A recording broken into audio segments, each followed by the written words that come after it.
So here are 5 of the most obvious autism in girls traits that you can identify autism in females relatively quickly. All that's coming up right now. Guys, what's going on? My name is Dan. I have autism, ADHD, OCD and dyslexia, and I make weekly videos all about this stuff. So if you're new around here and you want to learn more, make sure to hit the subscribe button down below by hitting that notification bell. And if you're watching on Facebook, Instagram, TikTok or Twitter, make sure to follow me on those pages too, because we put daily videos out there. So a big hey to all you guys. And I love talking to you, so always reach out. Nothing's ever a problem. Guys, what's going on? I wanted to do this video because a lot of the time people always think that women can't be on the autism spectrum. You know, women and girls, oh, not on the autism spectrum, they can't be autistic, blah, blah, blah. That's an old kind of old news. Forget about that. The way it is that, yeah, there's actually probably a lot more autistic females than there are males in the world. It's just that the diagnostic criteria and the capacity to do it hasn't updated yet, but we're getting there. Anyway, regardless of all of that nonsense, I wanted to do this video because I want to be able to help you guys identify autism in girls or females that you are suspecting could be autistic. So here are the most obvious signs I wanted to do. So it's really relatively easy for you to go, okay, well maybe I should book them in for an assessment, see if there's, we can get a diagnosis to then get support. Anyway, let's jump into it right now. Start with number 1. So number 1 is lack of eye contact. Autistic people, no matter if they're male or female, will have issues with creating eye contact in a social convention. This could be talking to somebody, it could be trying to look at a speaker in a lecture theatre in the eyes. Any type of eye contact is going to be uncomfortable and avoided by all costs by an autistic individual because of the uncomfortable feeling that comes from looking in somebody's eyes. So, avoiding eye contact, then it's a typical autistic trait. Very, very interesting. Okay, so number 2 is issues keeping friends. Now, autistic females will want to make lots and lots of friends, but they will kind of feel a bit out of the loop a lot of the time with the types of issues that keep coming up with the friends. Like, it could be a lack of emotional understanding because autistic individuals lack emotional kind of development a lot of the time, how they promote themselves emotionally or how they understand their own emotions. Emotional regulation is something quite difficult for autistic individuals, especially females. So they may want to make loads and loads of friends because girls want to be quite social and hang out with other girls.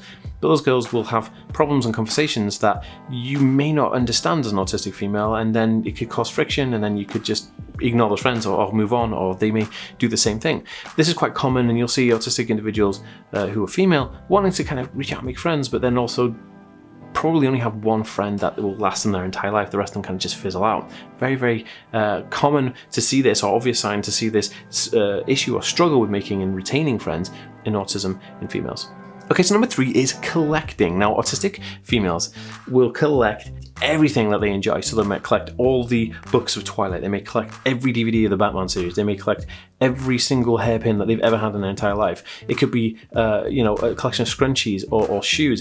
No matter what it is, it will be a collection that they have that they can never ever part with. It could be a collection of troll dolls from the 90s. It could be anything.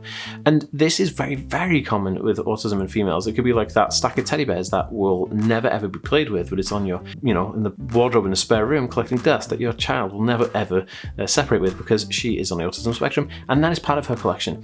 Very interesting, and this one always gets you. I can see it. If this resonates with you, give this video a thumbs up right now. Leave me a comment saying, Dan, you hit the nail on the head. I totally get what you're saying. This is my kid, or this is me, right? I want to know. Okay, so number 4 is obsessive interest. Now, obsessive interest is where an autistic person will have an obsessive interest in a topic or genre. So they could be really, really interested in filmmaking or photography or movies in general. Like, they could be a movie critic or whatever. They could be obsessed with a certain kind of pop star or movie star, and they'll know everything about their life, or, even down to stuff like, where they had their first sandwich and stuff like that in the high school that they attended.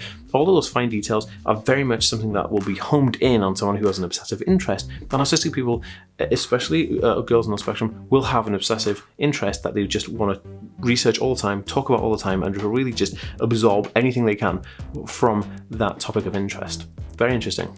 Okay, so number 5 is masking to overload. Oh my goodness, this is probably the number one telltale sign that a female is on the autism spectrum, right? Is because masking is more prevalent in females. And what masking is the ability to kind of pretend and act that you're happy and safe and going along with something when inside you're pretty much dying and riddled with anxiety. And what's happens is, an example would be, say a girl goes to school and she's on the autism spectrum and diagnosed, and she'll hang out with all her friends and do all the things, which is masking, do hair jokes and try and get all these things and do all these social kind of conventions, or hang out with your friends and talk about boys and whatever.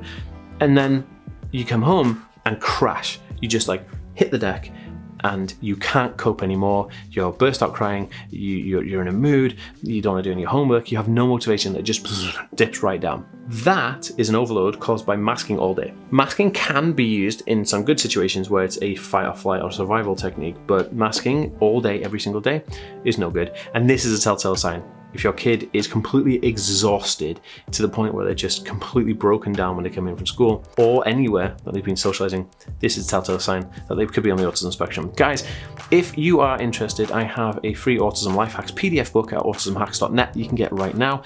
Give this video a thumbs up and leave me a comment with anything you have to suggest in the comments down below. I read everyone. I love you. Peace.